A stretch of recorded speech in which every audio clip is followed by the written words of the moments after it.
Welcome to Film Strip. These podcasts are spoiler-filled as we discuss the plots, characters, and themes of the films in review. All content used or discussed in these podcast episodes is the property of the respective owners and used under the Fair Use Act, Section 504, C2, Title 17. Welcome to Film Strip. I'm Ryan. I'm Ron. And I'm Lindsey. And today we're here to talk about Coraline, starring Dakota Fanning, Terry Hatcher, Jennifer Saunders, Dawn French, Ian McShane, and Keith David. Based on Neil Gaiman's novella of the same name, Coraline was written and directed by Henry Selick. This movie was released in 2009 on a $60 million budget and made $188 million at the box office. Coraline was nominated for Best Animated Feature at the Academy Awards, Golden Globes, and the BAFTA Awards in 2009, and was the winner for Best Music, Best Character Design, and Best Production Design at the Annie Awards in 2010. On top of all of that, this was our introduction to Laika Studios, being their first ever film as a company, and is considered by most to be a cult classic. And this is usually when we go around the room and talk about how we were introduced to this film. Ronathan, would you like to get us started? Yes, I was introduced to this film by the movie theater when I covered it for Den of Geek back in 2009, and it remains one of my favorite examples of how to properly do 3D to add to a story without distracting from a story. Because did anybody else see it in theater in 3D, or was that just me? I did not. I saw it, but not in 3D. Well, they didn't use 3D to make stuff come at the screen. They used 3D to provide depth behind the characters. Oh, okay. So like when, Coraline is in the garden or whatever, instead of it being kind of like a flat background, it's like it felt super deep. And that was a really interesting use That's really cool. of Yeah. 3D. And it was one of the rare 3D movies that I was like, okay, that's actually worth the extra like $3.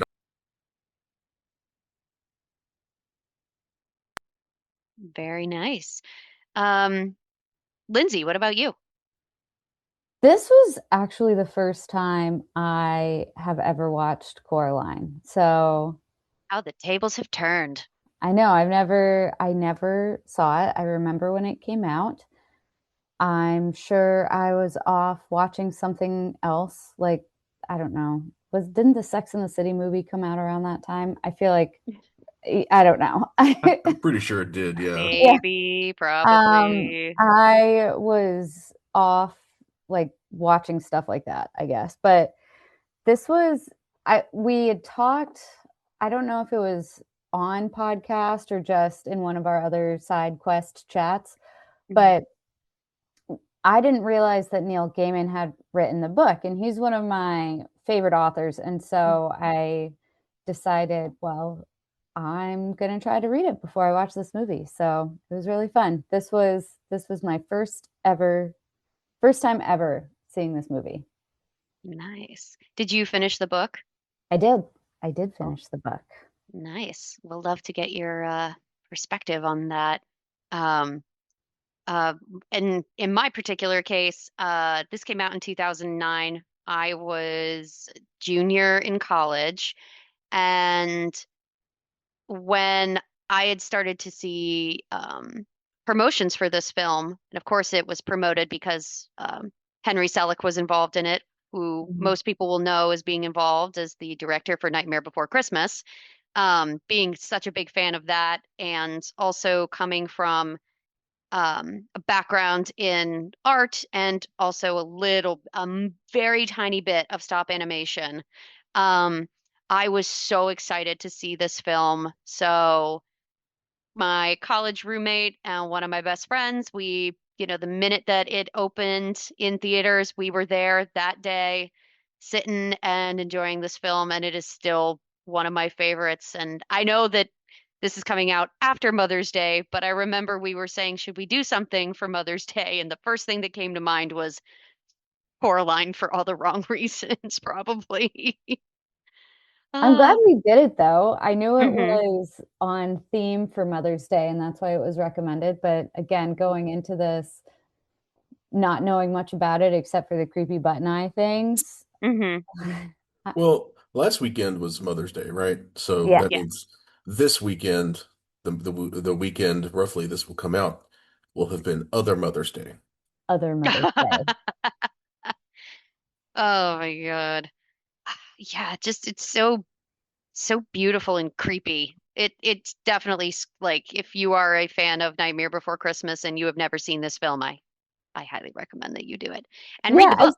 I've seen Nightmare Before Christmas a million times, Hmm. and I think that's the only movie in this style that I think I've seen. Hmm. Because what are the other ones? There's like Uh, Frankenweenie, yeah, the Hmm. Frankenweenie, The Corpse Bride, yeah. Yep. Mad Uh, God, if yep. you've seen And Mad Hmm. God. And then there's like Leica Studios who we briefly brought up in, the intro for this. They're really well known for their stop animation. This kind of like cemented them as a company, this particular film. They had movies like I think it's Kubo. We had Paranorman. And actually it's so funny. Literally, they just released a trailer for their upcoming movie called, I think, Wildwoods, which again is a stop Yeah, I just saw animation. that trailer. Yeah, it Okay. looks interesting.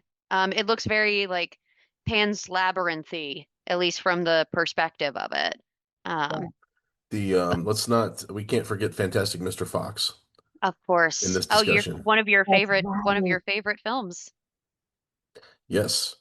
And recently, having done a deep dive into some previous stop motion animation stuff, I watched and did a write up about the Valley of Gwangi, the famous Ray Harryhausen stop motion Cowboys versus Dinosaurs movie from the 60s. That's based off of an idea by Willis O'Brien, who is the guy who did King Kong and Mighty Joe Young, and was one of the first people to do stop motion animation and blend it with real footage. Now, this is not blended with real footage, but the technical uh, aspects are very much the same, except in this Mhm. you have more control over a complete environment than you do like with working with actors and stuff. Uh, As anyone who has ever done anything creative can tell you, actors will ruin everything. Yeah, these ones don't talk back, and if they do, they go right in the trash. Yeah, if these ones talk back, you say, "Hey, look, PC guy, go do another commercial." Or if they talk back, you scream and throw it in the air and you run away. The dolls are talking. I've lost it. Um, yeah, I love that they went with this particular style because there is like a small little interview about Coraline, and they talked about more specifically Neil Gaiman did. He talked about how he loved that this was stop animation because he said that this movie would be too scary if it was live action. Like if they did it with real actors um and did it that way. And I maybe it's because I think of I realized I said Pan's Labyrinth earlier. I meant the Wild Woods looked very labyrinth, like David Bowie's Labyrinth. I didn't mean Yeah. Pan's Yeah. Labyrinth. But I think about that movie, in this case, Pan's Labyrinth, and I go, that also was about a kid, and that was a very dark film. But I think they came out so much later that I kind of Yeah. agree with Neil that I don't know if 2009 was ready for something like that if it was live action. There have That's always been dark elements in children's films. I hmm. Hmm. mean, look at Gremlins. Gremlins was made for kids. Do you Oh guys yeah. remember Secret of the Nymph? Oh yeah, it's one Yeah, of my it's a Don Bluth film, right? Mm, I think so, yeah. yeah, yes, and Or the original Land Before Time, like Oh that yeah, I or movie is cried. a the Brave dark. Little Toaster has one of the most terrifying sequences in any Yes, movie. it Nope, does. nope. And I That loved clown. that movie when I was a kid. Love that movie too, but all I could think about is just that clown dressed like a Hmm. fireman, looking at him going smoke, and I go, ah. And then of course we also have like Roger Rabbit, which was not meant for kids, but I guess nowadays you see them seeing it more often. Like the dip scene Kids or always have kind of had a some kids have a tolerance or a fascination with this kind of dark Mhm. stuff. And our friend Sarah Stubbs of Geeks Who Eat and did a great film strip sessions with us where we talked extensively about cranberry sauce. She has a list on Letterbox of gateway horror for kids with like age recommendations on like Mhm. this is probably good for a 5 or 6 year old if you want Mhm. to if they want to watch something a little spookier, and that's the kind of thinking I think we need to support when it comes to scaring little kids because Yeah. I have a, a I have a 7 year old child, and when she was 3 and 4, she would say some of the spookiest stuff you've ever heard because Kids are terrifying. little kid brains are wired for spookiness. Hmm. Absolutely. And I mean, you can even take it a little bit back from that. Kids were raised on like the Grimm brothers and Hans Christian Andersen, like fairy tales. And we're talking Mm. about like Little Red Riding Hood, where, like people are getting eaten and then wolves' stomachs are being ripped open here and there to get people out. And we could go down a rabbit hole about how effed up fairy tales are, but we would be here all day if we tried. Yeah, I like your comparison to Pan's Labyrinth though, because I think that definitely would feel like had this not been some form of animation, like Hmm. if it had come to like actual casting for not voice actors, I think it would have had a very similar feel to it. Hmm. Absolutely. I mean, just imagine like live action Terry Hatcher with buttons on her eyes. That's terrifying. Yeah, Yeah. it is. Yeah. It would be terrifying. Well, before we get too far into it, Mhm. Ryan, I think you've also written a plot for us today. Did I? Oh, yeah. According to this paper, Someone I guess did. I did. I did. I'm kidding. I'm kidding. All right. Yes, plot summary time. After watching a sewing tutorial on how to make creepy dolls via Edward Scissorhands, we are introduced to the Pink Palace Apartments, a place where both the photos and the listed amenities were a bit exaggerated on Craigslist. This house consists of 3 apartments. There is the main floor, which is now being rented out to a couple who just scream they love their jobs, and their young blue haired daughter by the name of Coraline, our protagonist in this story. In the attic is Mr. Bobinsky, a surprisingly spry yet older Russian man who loves his beats, but not the beat of his supposed jumping mice who will perform any day now. Finally, there's the basement, which belongs to Miss Spink and Miss Forcible, 2 elderly spinsters who once loved the spotlight and now in their retirement have an affinity for the supernatural, dogs, and dog taxidermy. Bored out of her mind and deeply offended that the adults expect her to eat her vegetables, Coraline tries to fill her time by meeting her rejected side quest neighbors, along with a mangy looking cat and a young boy by the name of Wybie, whose grandmother owns said apartments. This, however, doesn't keep her attention long, and thanks to said creepy doll we saw in the opening, she discovers a tiny secret door that leads to the other world, which is basically Pinterest and unresolved psychological trauma if they had a baby. There, she meets the others, copies of her family and neighbors if they were run through a photo touch up app, and each of them have a pair of buttons for eyes. Thinking that this is a dream, Coraline just kind of rolls with it. But after having the same quote unquote dream every single night, she finds herself longing to be in the place with vibrant gardens, fantastical performances, and adults giving her attention instead of constantly saying, maybe later. The living world tries to give her a wake up call, as she is warned in several different ways that going back is a bad idea. But hey, who can say no to a literal gravy train? The, The other mother sees she is happy and tells her she can stay, but on one condition. She wants Coraline to allow her to remove her eyes and replace them with buttons so no one will ever ask if she's adopted. It's a pretty extreme version of asking someone to join the family group chat, if you ask me. Apparently, eye mutilation is where Coraline draws the line and says no, deciding maybe her real parents aren't all that bad and maybe just needs some PTO. Mommy Dearest, however, does not handle rejection well and goes from cool alternative parent to terrifying spider witch who definitely reads your diary. Other mother, better known in this world as the Beldam, tries keeping Coraline there, but that doesn't go according to plan as she manages to escape. The only problem is, upon coming home, she discovers her parents are in another castle and she needs to go rescue them. Along with the cat, who now has the voice of someone who has friends on the other side, Coraline returns to challenge the Beldam to a game. She must find the eyes of the previous 3 children who visited this place and had absolutely no problem with trying this new type of LASIK eye surgery, as well as her missing parents. Using bravery, sarcasm, and the survival instincts of someone who realized too late that the free trial has consequences, our young heroine outsmarts the dimension hopping nightmare creature. Kind of. Other mother is still demanding for full custody and attempts to drag her back using her strong hand that had broken off in the previous fight.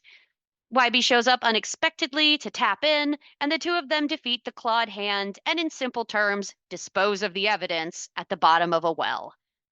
The movie ends with a lovely and unrealistic day of gardening in the backyard, and everyone is happy, along with Coraline, who has learned to never take her loved ones for granted, and that if a woman offers you eternal happiness through sewing supplies, you should probably leave immediately. I had to get the strong hand in there. I just Very nice. We get both a Scary Movie 2 reference and a reference to Dr. Facilier. That's perfect. along with Mommy Dearest, but God, That's a real terrifying movie.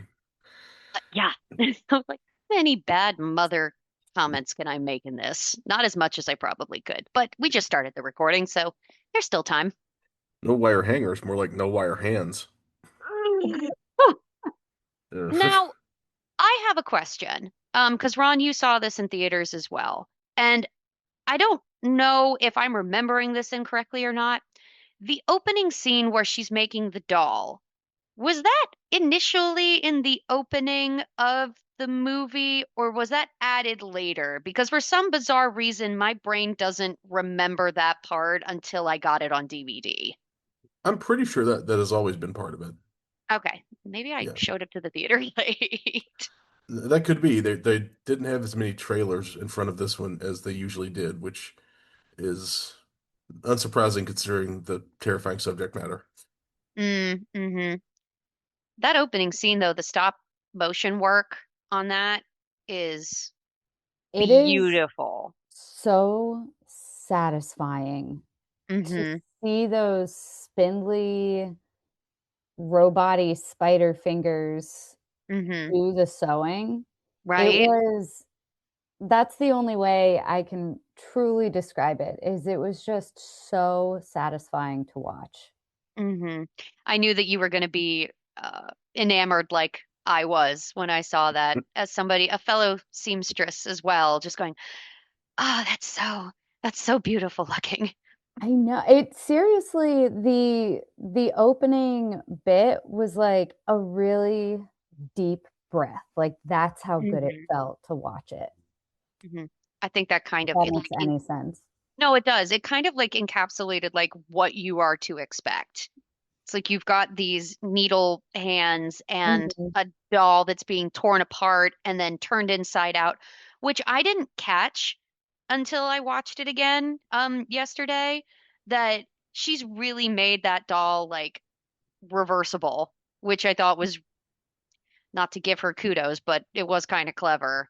But it, and then you're making a creepy doll with kind of like light, delicate music that also just kind of has an air of like, "Ugh, I've got a chill on the back of my neck and I don't know why." Hmm. Yeah, Yeah. they do a really good job of establishing very early on just what you're what to expect from the movie, right? Like Hmm. there's going to be some wonderful, incredibly well-crafted sequences. There's going to be some stuff that feels sweet at first glance, but it's the kind of sweet that makes you sick. Hmm. Yeah. And it's the kind of sweet where like, that first bite of cotton candy is great, but by the time you finish the big lump of cotton candy, your stomach's upset and you don't feel good and you realize you made bad choices. I And read a they couple. and they do a Yeah. really good job of establishing that just from this opening sequence because it tells you pretty much everything you need to know about whoever the spindly robot hand is. Hmm. And when you find out pretty quickly that the doll was, made by the other mother in Coraline's image. Hmm. Um, Yeah. I would be really creeped out if this random ass kid that I met literally left me a wrapped up doll on the front porch. I went, "Is this your welcome to the neighborhood gift? I have a doll that looks exactly like you. I'm not a stalker at all." I made this doll out of your hair and some stuff I found in your garbage. No wonder. I was like, Coraline, you know what? Oh You are my God. completely justified to be freaked out by him. Because just good job, YB. You're so great at making friends. They're just like two awkward kids, you know, Yeah. Oh, very doing true. awkward kid things. Hmm. He is now. I think that I heard this, and Lindsay, you read the book, so maybe you can tell me yes or no. YB was specifically made for the film. He wasn't Yeah. in the book, correct? No, that's Okay. correct. Yeah. YB was a new character introduced. Yeah, I think they said that it made more sense for Coraline to have in the movie someone her age that she could kind of like go back and forth with because I think most of the time she's hanging out with the cat or by herself in the books, right? Yeah. Or I guess she has a few scenes with the ghost kids Mm-hmm. in the Ah, book as yes. well. That they actually stayed pretty true to that. They cut out her dream sequence that she has with the Mm. ghosts. It's very short in the movie. It's much longer in the book, but no, YB is specific to the movie. He was not in the book. I think he works though, but I don't know if you two have a different opinion. No, I think YB is a great addition to the movie because a lot of it takes place from Coraline's like POV, right?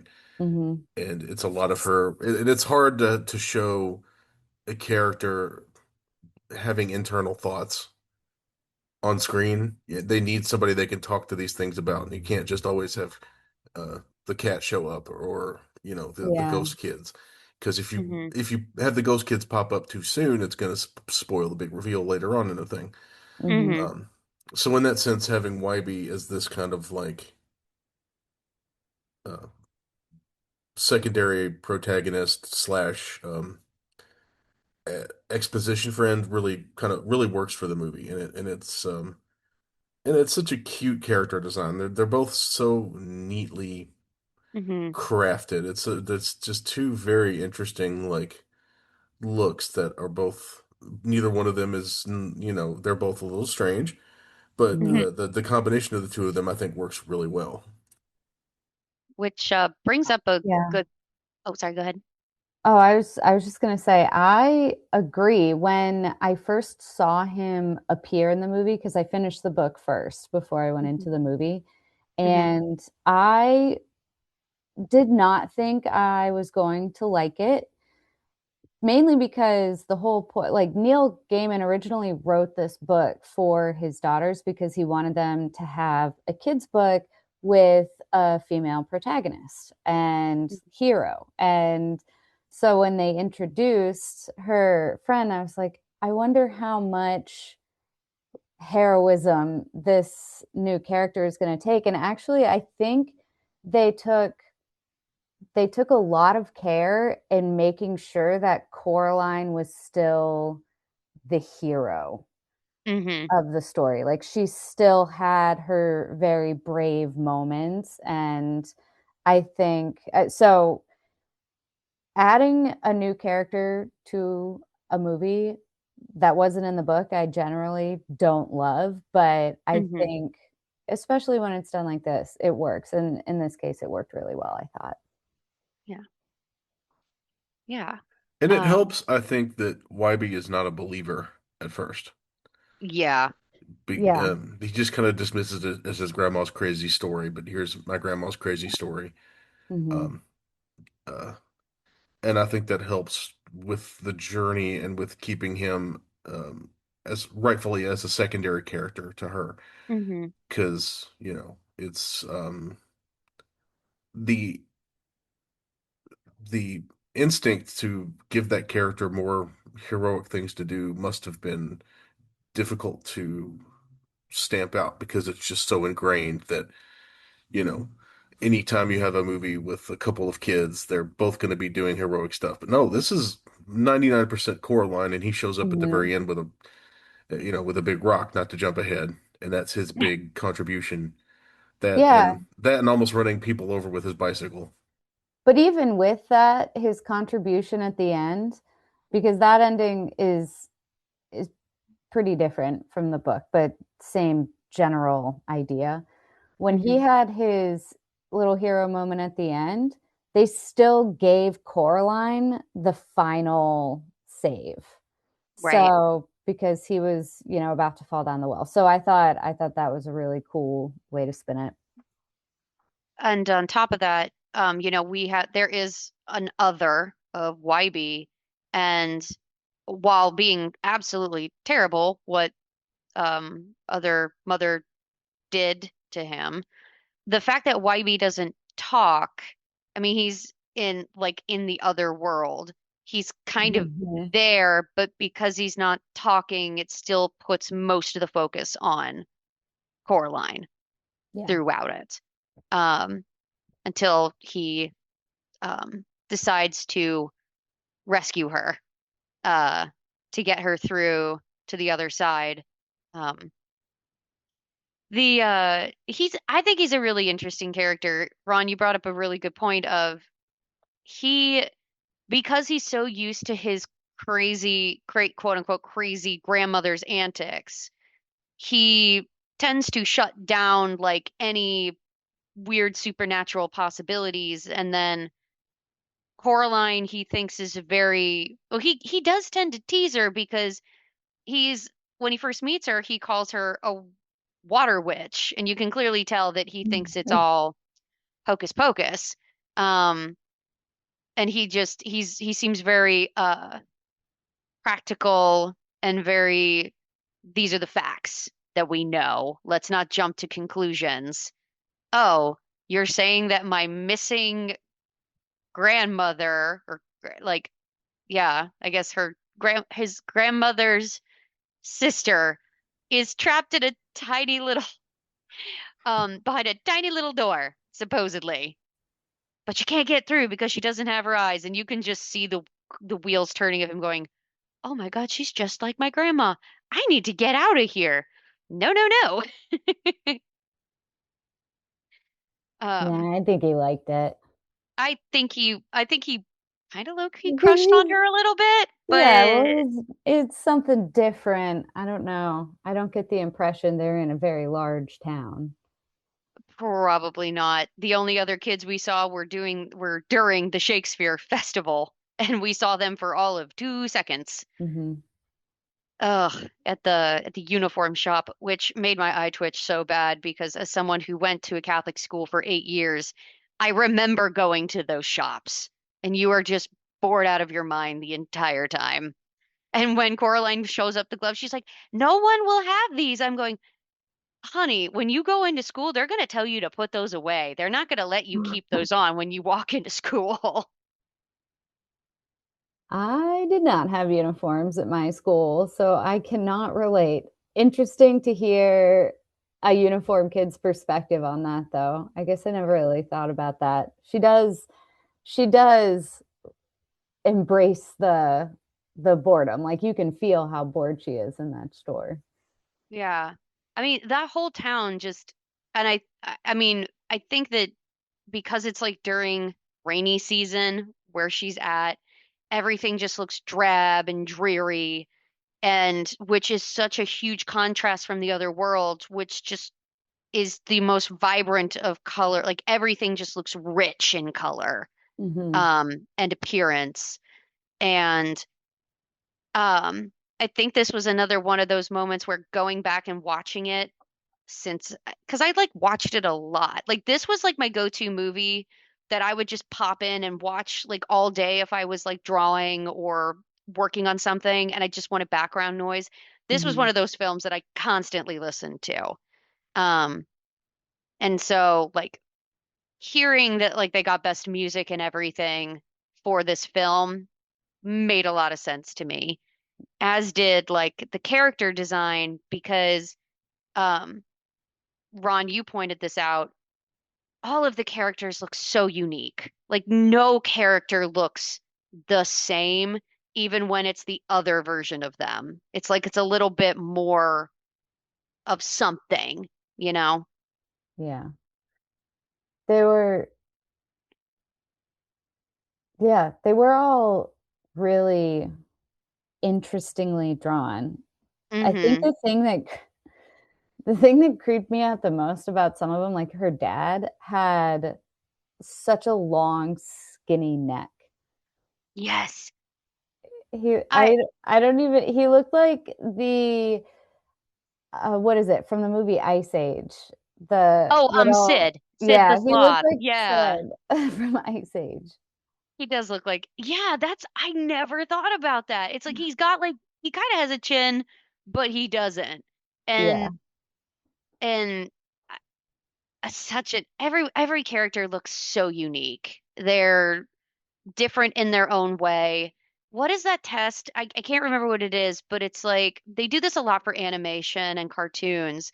It's like if you just did a shadow outline of every single character, could you determine who they were?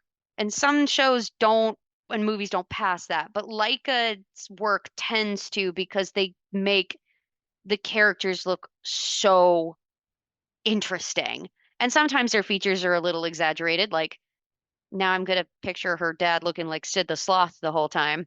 Um, It was, his neck was just so long.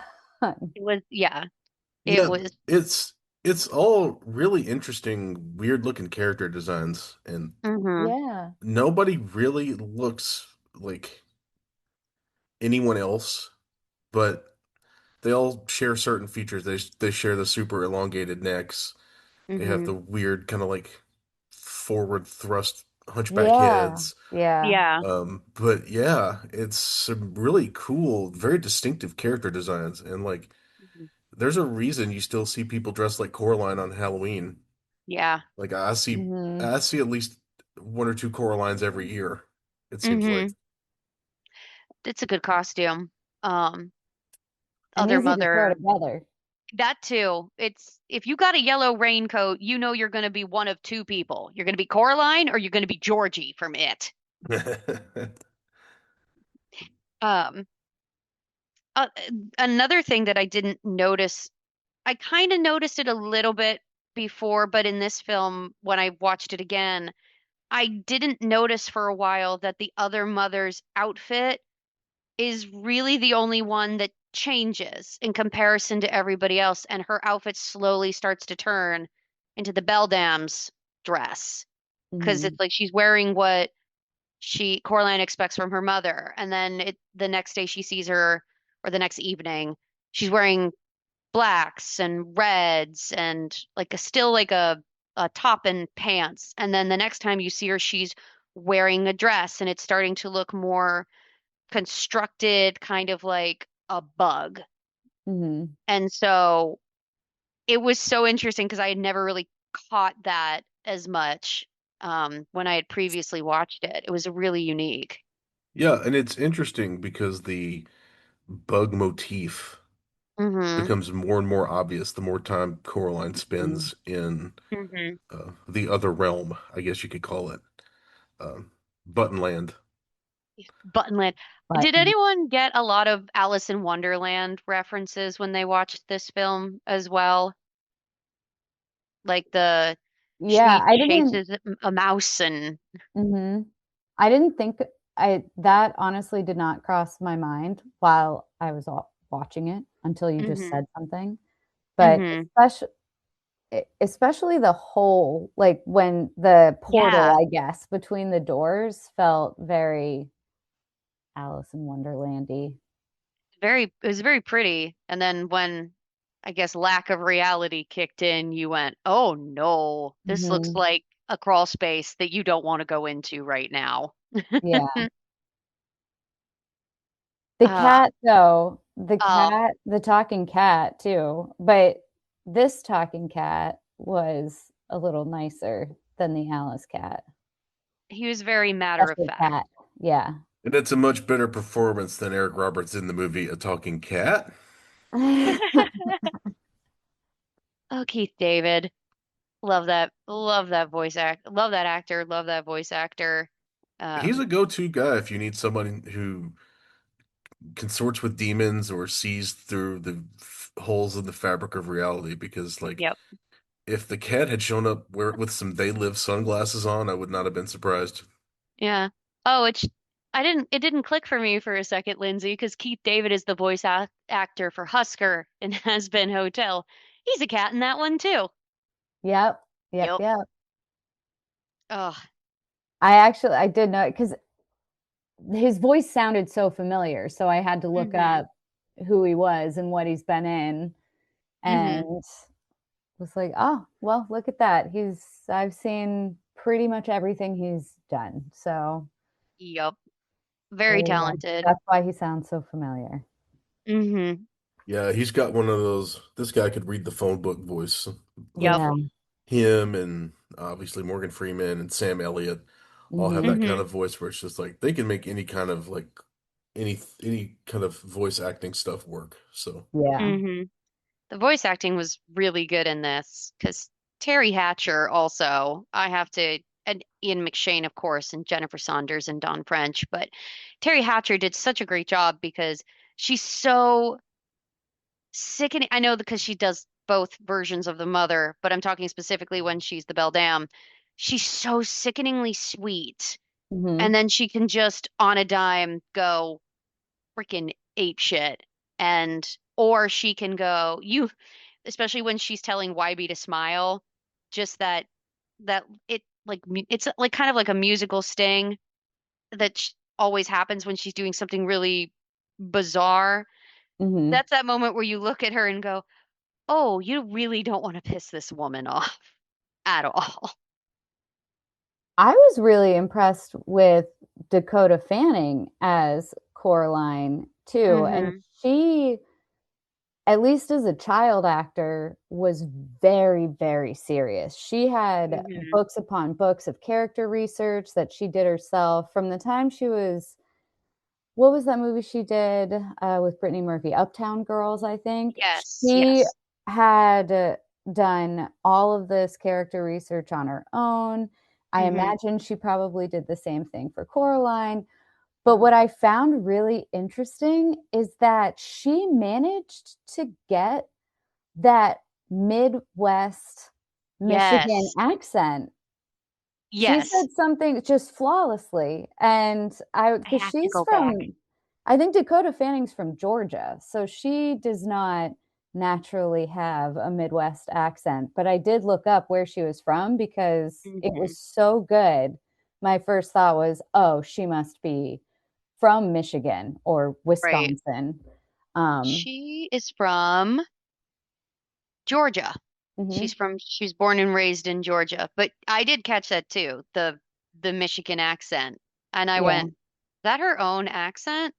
No, and she it's did a really good job. and it's wild because it's exactly just enough of the accent to get the point Mhm. across without it Yeah. Mm-hmm. feeling like, you're doing the Saturday Night Live skit about the Chicago Bears.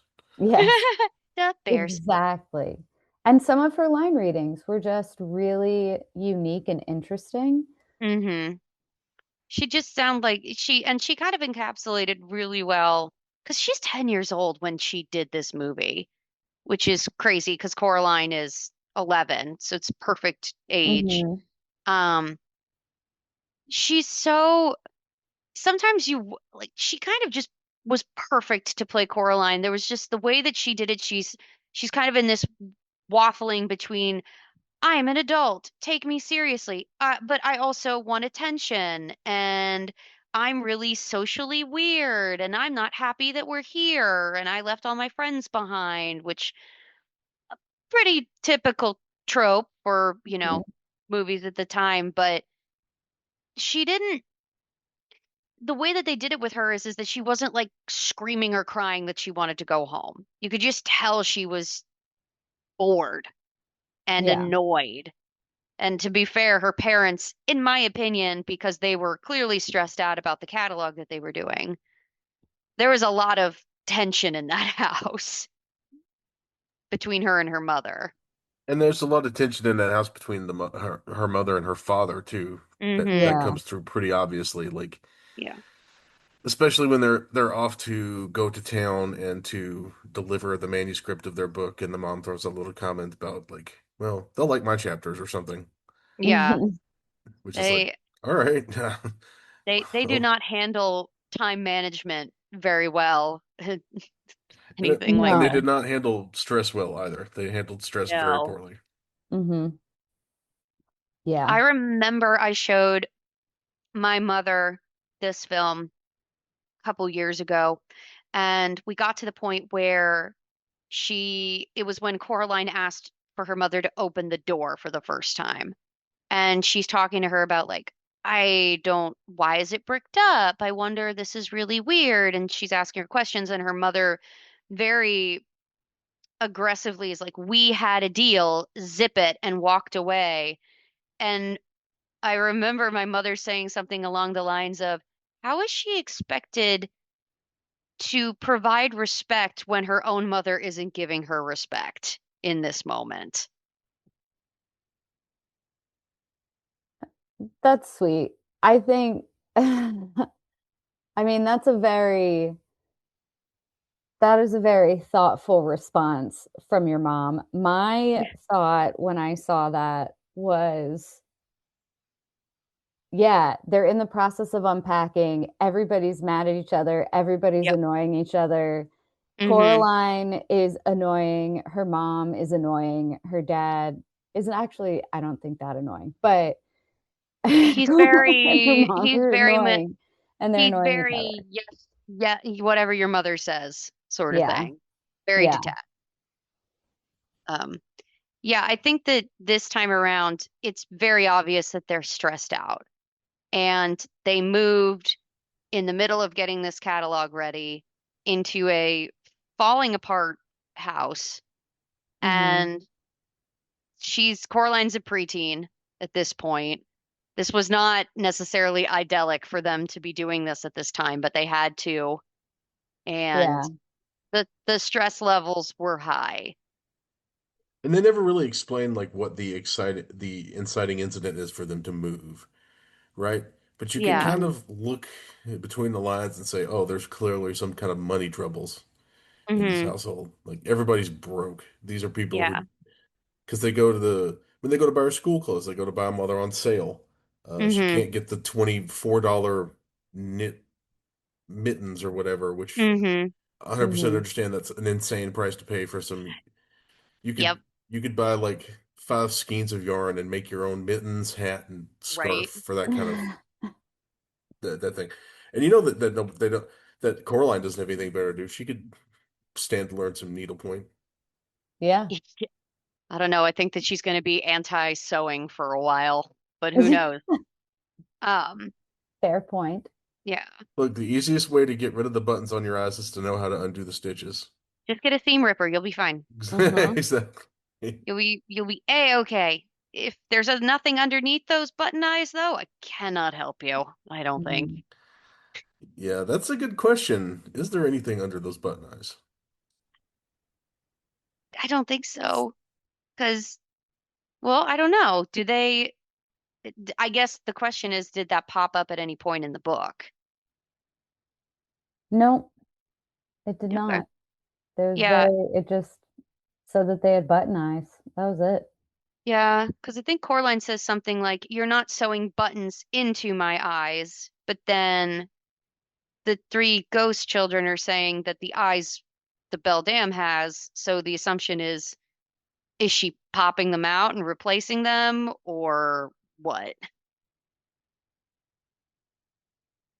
I Food for don't thought, know. I guess. Yeah, yeah, it doesn't really get into the lore of the button Mm, eyes in yeah. the book. Mm. I So, mean, it would certainly fit with the established concept of beneath the surface of this thing, there's nothing but like ick and rot, right? yeah. Mm-hmm. So Yeah. I would assume that beneath the buttons, there's no eyes present. Mm-hmm. Yeah. Yeah, Yeah. because when other mother's eyes are ripped out, she Mm-hmm. can't see. Hmm. Like Yeah. that is made clear. She only knows where Coraline is because of where she is in the web. And I think when they're ripped off, there's nothing there. Like it's just, I guess in her case, like just skin. It just they remove the buttons from what I Yeah. recall. There's Yeah. no Hmm. voids, there's no nothing. Yeah. Super Just creepy. like fabric, basically. It's literally just what it Yeah. looks like if you took a button eye off of a doll. And it's interesting because the whole world is like that, right? There's nothing behind any of this.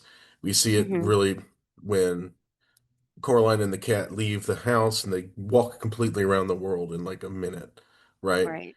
And then when she is going around and recovering the eyes, and after she defeats, her father as the first boss of the garden, like he just melts away into nothingness. I don't even know if he leaves dust behind. And the same thing with uh, French and Saunders, and the same thing with Mr. Babinski.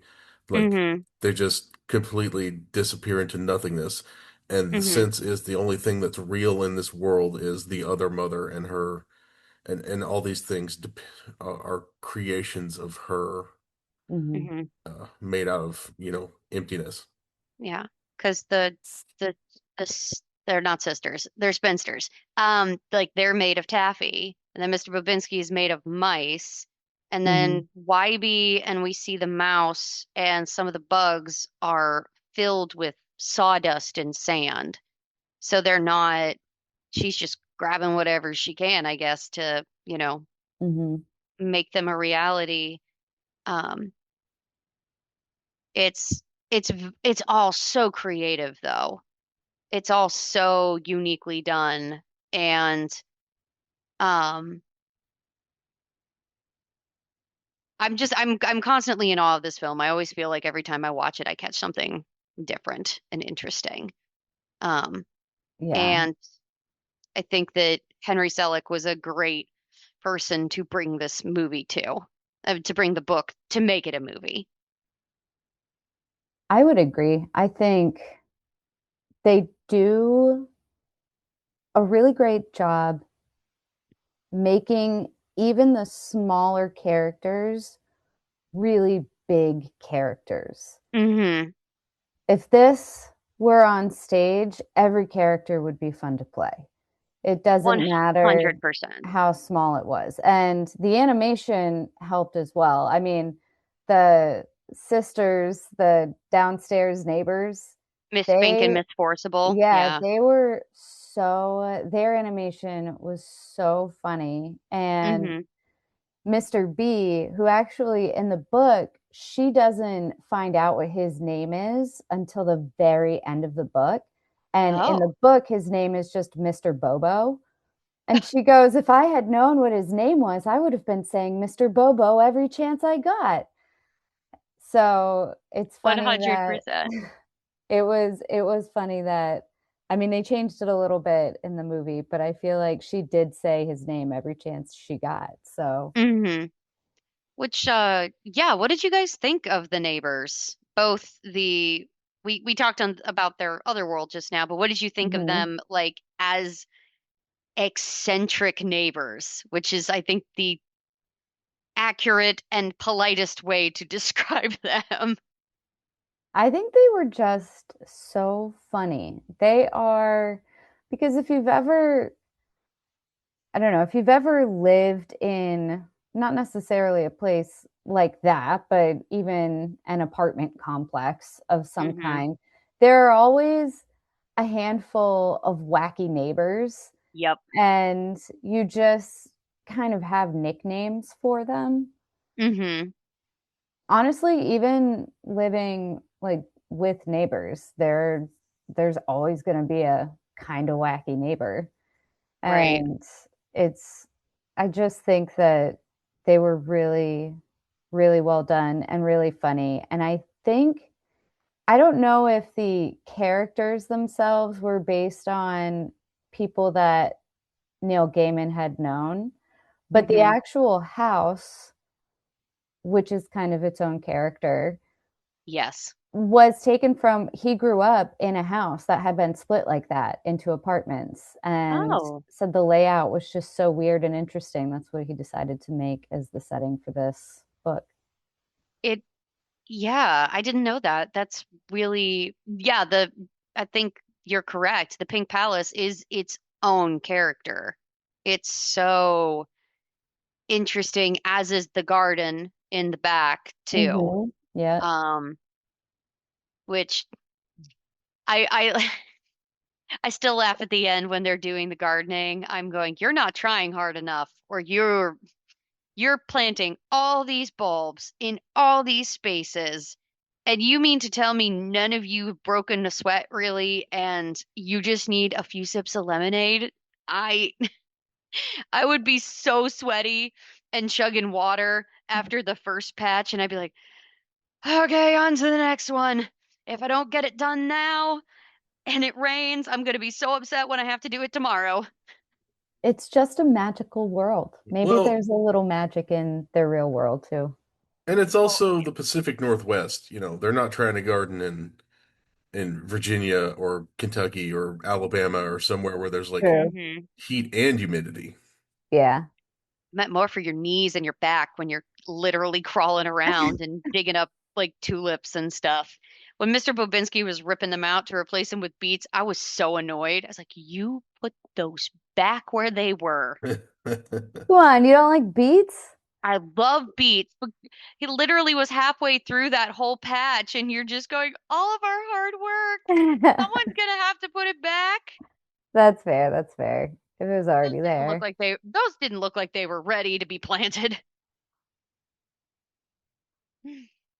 There is something ironic about her mother hating dirt and planting and working for a catalog Well, that Coraline, specifically works with plants. yeah, she calls that out. Yes, she does. She calls them out on it right out of the gate. That I don't think her parents actually had careers in the book. I No. mean, they did, but they it was not specific. They just both Hmm. worked from home. That's all we knew. Right. Yeah. And um and so to give them this whole gardening thing, honestly, it really did open up some very, very cool opportunities Hmm. in the movie. The Otherworld garden was so fun and bright and colorful. Hmm. Um, but yeah, that it was a neat play there that they chose to do. Did they ever go into this took a very long time for it to click, um, which I feel I'm kind of ashamed to admit, but I'm going to anyway. Um, her mom's neck brace. For a very long time, I thought it was just an over exaggerated like neck warmer Turtleneck, or yeah. turtleneck. And then I realized she was, I thought for whatever reason, the angle when she was pointing, when she said we had the accident, I thought she was pointing at Coraline. I didn't realize she was pointing at the neck brace. And I also wonder if that has something to do with their money troubles too, because I wonder if they had to pay outright for anything that happened with that. No, or is she wearing the neck brace because they're suing the people and the neck brace is fake? Oh, that's a Oh, good question. I mean, literally, the dad gives the movers $1. Hmm. So, which pissed me off when I saw it. As a kid, I was I know that laughing. mover was so sad too. I think he had every right to be. Um, but giving him $1, and I wonder if that's another reason he didn't give him money because they don't have money. Yeah. Yeah, I would imagine that if their career is writing, they don't have much money, even back No. in 2009, especially if you're like ghostwriting for catalogs, which I assume their name is not going to be on the thing. I assume this is Yeah. Mm-hmm. some sort of like, the Burpee Seeds Hmm. catalog for whatever, and Yeah. neither one of them is particularly interested in gardening per se. But it's Mm-hmm. like, well, I can learn about gardening and write about it. God knows I do that every time I write anything I these got a days. I got a technical writing degree from Michigan State. Yeah, so you wasted, He was absolutely a technical writing major oh, for Yep. 100%. Yeah. sure. Absolutely. How did both of your hearts break when the power went out and he lost all of his work? Oh my Because God. we've all been there at least once or twice where we forgot to click save. My first thought really was, please say he saved it. Please say he saved it. Yeah, well, based off of the screaming, I the would say most no. monotone screaming ever. I Yeah. don't think he did, but that hurts me somewhere deep inside because I totally remember having those days where I didn't press Yeah. save and it was like, when was the last time I pressed save? 10 It's, pages ago? Great. it's very real. Yeah, I actually had that. I had a moment like that today at work. So, Mm-hmm. yeah, No. I've definitely been there. Worst. I still do it. Probably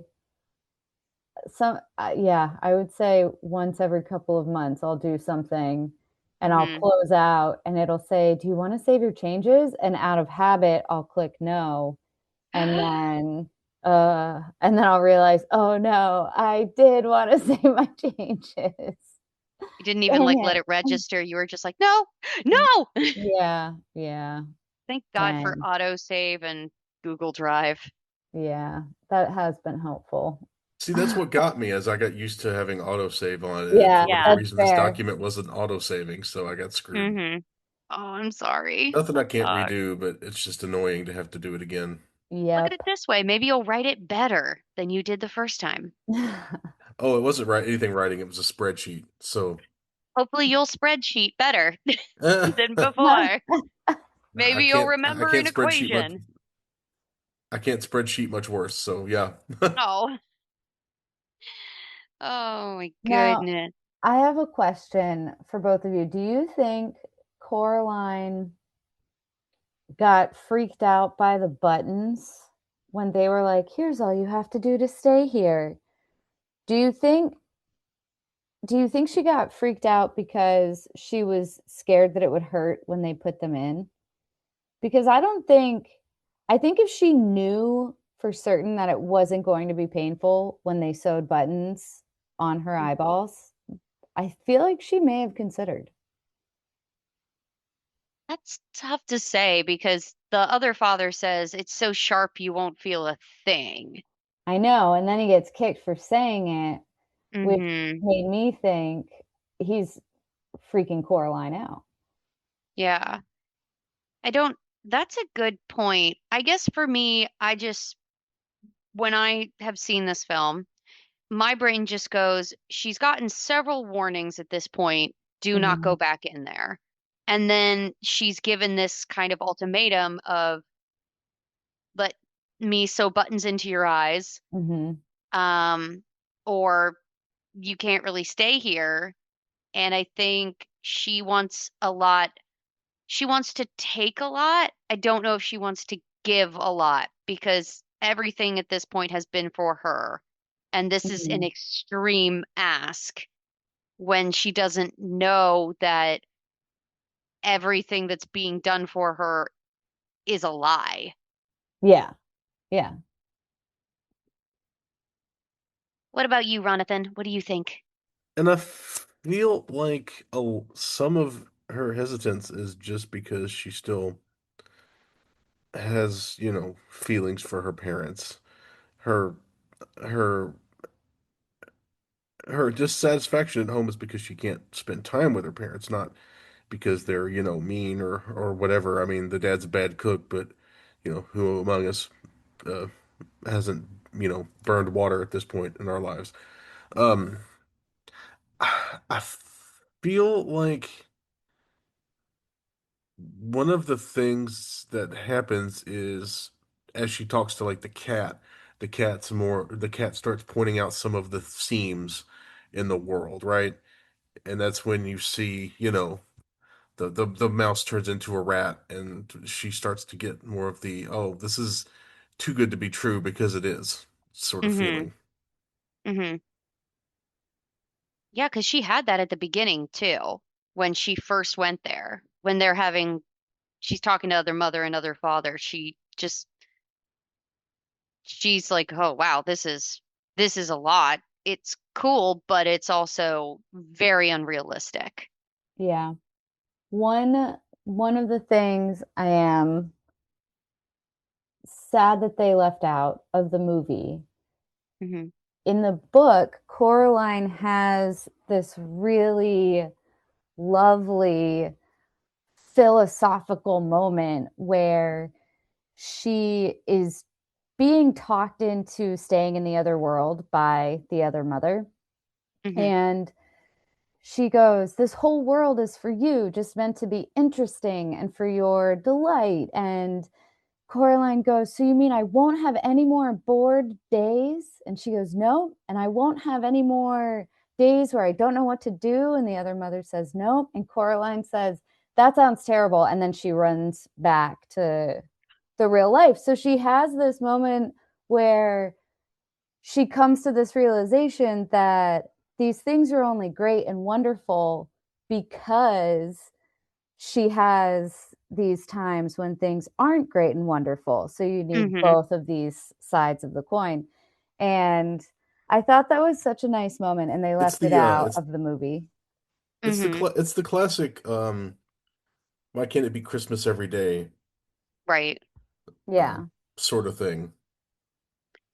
Yeah, and you can also look at it as because she is a gardener, she's everything is done. Mm-hmm. Everything is completed for her. And I think that she does enjoy that for a while, but I think there's something innate about her wanting to do it herself and discover it herself and kind of, pardon the pun, tend and make it grow, which she does because when she comes back and she gets her parents back, she's talking about hosting a party and ordering bulbs and getting everyone together for lemonade and pizza and introducing her neighbors. So I think that there is definitely a part of her that wanted to be pampered in a sense, even though, especially now that she moved into a brand new location and Mm-hmm. she's lonely and bored. Um, and so it was just nice for her to have a few dreams where it all just kind of already existed, I think brings the point to what you were saying in the book is that she goes, everything's done. What am I supposed to do other than just stand around and appreciate it? Yeah. She says no, and then things start to fall apart pretty quickly. And that's when we Hmm. meet the ghost children, and they start talking about the backstory of the other mother, and they give her the incredible name of the Beldam, Hmm. Mm-hmm. And which I believe is from a poem, if I I think remember you are correctly. correct. Let me double check It's that. when I because I looked it up too. Um, I saw that it was a Romanian folklore Hmm. for a witch that actually did traditionally lure children. Hmm. Yep. It's also a derogatory term to malicious, old, ugly women, hags, and witches. Um, So there you go, listeners. yeah, You came, you listened, you learned something today. you learned a new word. Yes, apparently it's up there with calling someone a hag, a crone, a shrew, and I find this offensive, a witch. So, um, Beldam. bell damn. Um, Well, what's funny is it makes me think of I think it's an old English. Oh, it's John Keats. La Belle Dame Sans Merci, which is the beautiful woman without mercy. yeah. So That's also La Belle Dam is Belle Dam. That was the connection I was trying to make, which is an interesting Mm. story because it's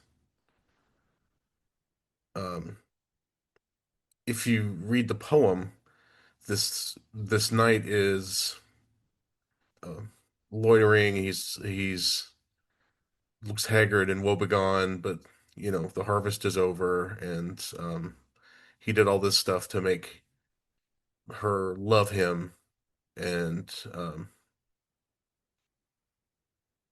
and then she lulled him to sleep, and like basically that led to his death, and he's coming from it from some sort of like a ghost. Mm. And what's cool is he's kind of the Coraline figure, this knight, and he meets these pale kings who are the ghosts, and they say, the La Belle Dame Sans Mercy hath thee in thrall. So you're enthralled by the vision of this woman and what she provides and how this image she creates for you. But there's the Belle Dame herself is cruel and heartless, Mm.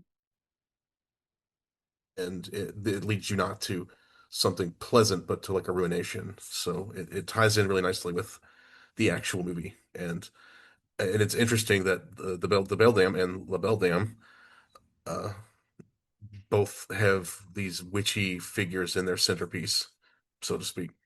Mm. Do you think that she loves these children at all? Because I No, thought there was a, I didn't either, because the cat said, "Oh, she wants something to love." But in my brain, I went, "She's playing with her food." But I wonder if she the it may be like a people under the stairs kind of situation mm, where mm, she Mhm. wants to love these children, but they inevitably do something that gets on her bad side, like say, "Hey, can we leave? Can we mm-hmm, see our real family? Can we not have chocolate ice cream tonight?" That kind of. yeah. Yeah, because I wonder if there was some form of parallels there, because I think that she's the extreme toxic version of Coraline when she's bored and lonely, because she screams like, "Don't leave me." There's mentions that maybe she loves them, but I think it's Mhm. all maybe once upon a time, possibly, but I think after the second kid, when you kill him and you eat him, maybe your intentions are not as pure as you thought they were. Not quite cut out for this. And no. Some people just don't take the motherhood, No. No, they do not. It happens. Yeah. I have to bring this up really quickly because we've been talking about like the stop motion and everything. This is something that I wanted to bring up. The scenery on top of like the costumes and everything. I know this is stop motion, but you have to appreciate this in this film. I did not know this until I went to a behind the scenes, like how creative they were when it came to making these sets a reality. And I thought this was so cool. The when she's walking at the end in the forest with all of the flowering trees, the flowers are popcorn spray painted pink.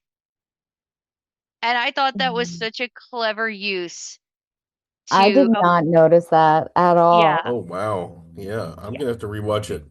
Not on a shady Russian streaming site. When it when it when it hits Tubi next month, which it undoubtedly will. I'll I have to know, Yeah, I rewatch it was again. so disappointed. It's I looked listed on too. Tubi, but it says not available yet, which I means it's think that I think coming at Tubi some does point this soon. purposely sometimes. It's like, oh, film strip just, released it. Yeah. We'll make it good for, live streaming. And we'd be like, really wish you had done this a month ago before we had to revisit this film. Thank Yeah, you. No sponsorship. Um, it, yet. yeah. Tubi, we love you and we'll take your money. Yes, we love you. Yeah, we'll take your money happily. We need to stop saying that so that, look, why? Why, what's the phrase? Why buy the milk when you can get the cow for free? Or Yeah. buy the cow when you can get the milk for Yeah, free? yeah, yeah, yeah, yeah. We're Oh, we're giving them free milk. We still love you though, Tubi. so what did you guys think? Because we kind of brought up like the how everything looks so drab in the real world versus the other world. Like the sets are just beautifully done, especially when it comes to the parts of like the other world unraveling, like the peeling of the wallpaper and the everything just breaking apart. Like I just thought that was so cool on top of it all because it really just looks like her whole plans are completely going awry and are unraveling literally and figuratively. Yeah. Yeah, it's super cool, and they do a great job of blending CGI with practical effects throughout this. Hmm. Because, like something like when there's fire, the fire is hand drawn, hand animated, and then colored over digitally. When Coraline comes up the stairs from Miss Spink and Miss Forcible's apartment, that Hmm. fog that's on the ground, they brought in that's dry ice fog. They brought in an actual dry ice to the little set where they were shooting that. Hmm. And they built, like filled an entire, warehouse full of sets for this thing. There's like Hmm. three different That's versions of the cool. Pink Palace just by itself, and multiple sets of the gardens and like 26 different Coraline dolls Yeah. to fill it out. It's amazing the amount of work that it takes to do this kind of stuff. But to me, just as a film nerd, speaking to film nerds, like you're not gonna beat stop motion animation when it's done by people who know how to do it and people who are willing to Hmm. take the time and do it right. Like there's just something about it that a charm, I guess, that makes up for any technical wibble wobbles that there might be. But in this case, there's not even any of that. There's not even any like, you know, sometimes you get the little herky jerky marionette type motion and older Hmm. stop motion stuff, and that's none of that's here. This is just Hmm. masterfully done. Like this is just top shelf animation, like writ large. Yeah. And especially in 2009, because this had been a dying art form since like 1994 when Terminator 2 came out and they replaced all the cool Stan Winston special effects with computer shit. Like Hmm.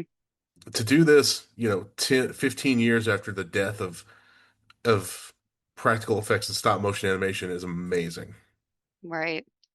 And it like you put like both of you have pointed out, the blend of the two art styles works so beautifully.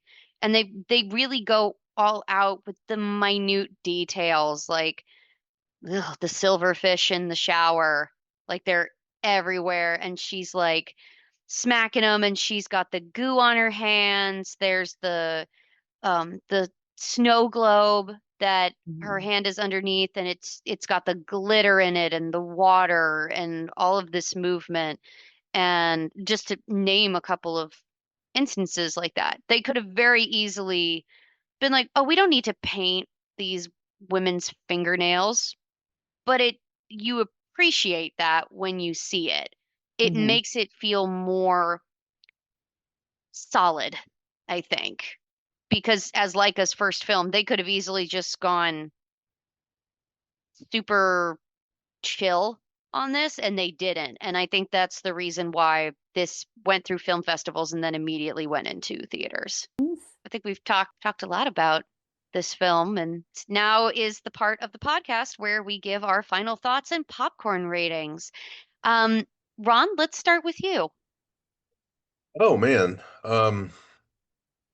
it's been a long time since I've seen this movie. I watched it, I think, when it first came out on home video, and I haven't really seen it since then.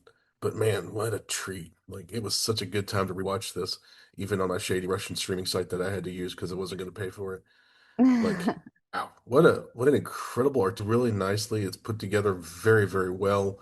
Um, the animation, the special effects, the special effects animation, the set design, the character design, the backgrounds, all of those things are just like top notch, like dedication to the craft things that you don't see every day. Like Henry Selick and the production team went above and beyond in every possible way, right down to the soundtrack, which was originally supposed to be done by They Might Be Giants, which is why you've got the song that the dad sings is a They Might Be is his voice is one of the guys from They Might Be Giants. I can't remember if it's Oh, that's so cool. I can't I I think didn't it's know Linnell that. I think it's Linnell and not Flansburgh, but it doesn't really matter. They both kind of sound very similar, but Hmm. um, they were originally supposed to do the whole thing, but the production team was like, no, we need this to be a little bit darker, so they went with the score that we got, and what a great move! Hmm. It's just a thing of beauty.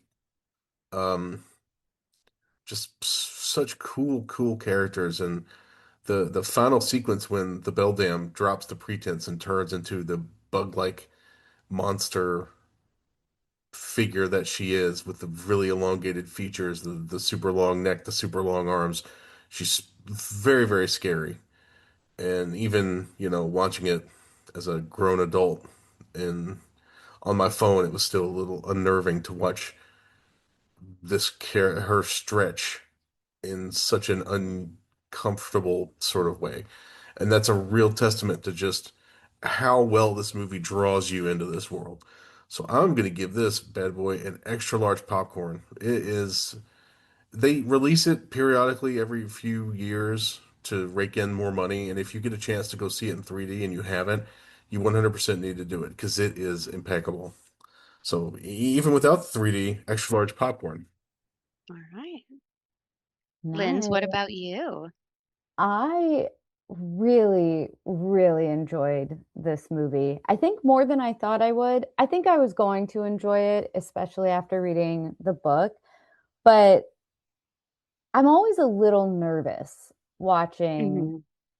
watching an adaptation from a book that already exists. So, I think they took such great care and they were so thoughtful in how it was written and how they adapted it from the book that I think even Neil Gaiman really likes how the movie turned out as well. But it just, it really worked for me, in addition to all of the other things that Ron has already said. And I even said earlier, and it's the best way I can describe the entire movie, is it's just like taking a really, really good, satisfying, super deep breath. It's just so comforting to sit and watch. So I will 100% be watching this again.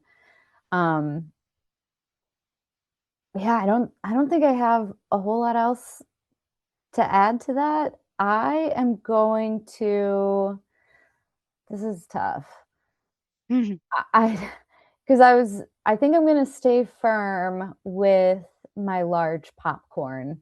I'm gonna give it a large popcorn with some of those popcorn flowers you mentioned, sprinkled Spray in. painted pink. Yeah. Preferably not like edible with edible Edible spray spray paint. paint. Yes. Yeah. But it was great, great movie. Definitely worthy of a large popcorn.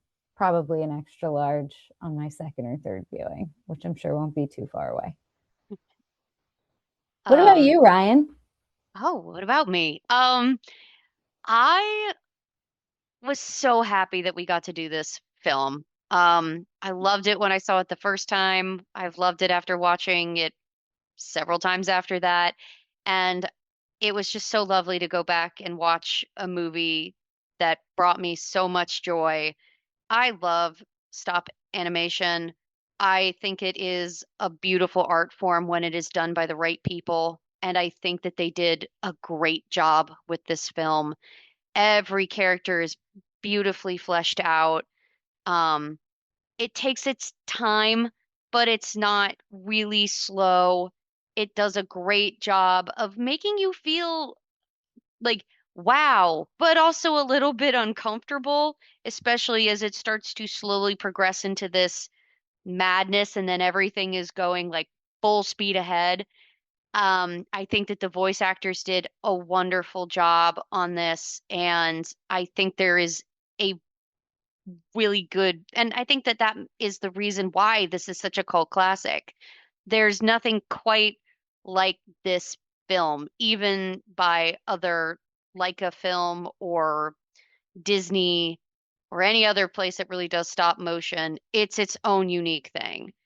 And for that reason, I am going to echo Ron, and I'm also going to give this an extra large popcorn with the edible pink popcorn. Yay. You can find and follow us on social media at Filmstrip Pod, where we share announcements about upcoming shows as well as other fun content. And don't forget to subscribe and share the show. Bonus points if you leave us a positive review, as it helps other people find our podcast, and it makes us feel really good about ourselves. Until next time, thanks for listening to Filmstrip. Thank you for listening to Filmstrip. You can find more episodes on our website, filmstrippodcast.com. The Filmstrip theme music is produced and performed by Frozen Lake 121. All content used or discussed in these podcast episodes is the property of the respective owners and used under the Fair Use Act, Section 504, C2, Title 17.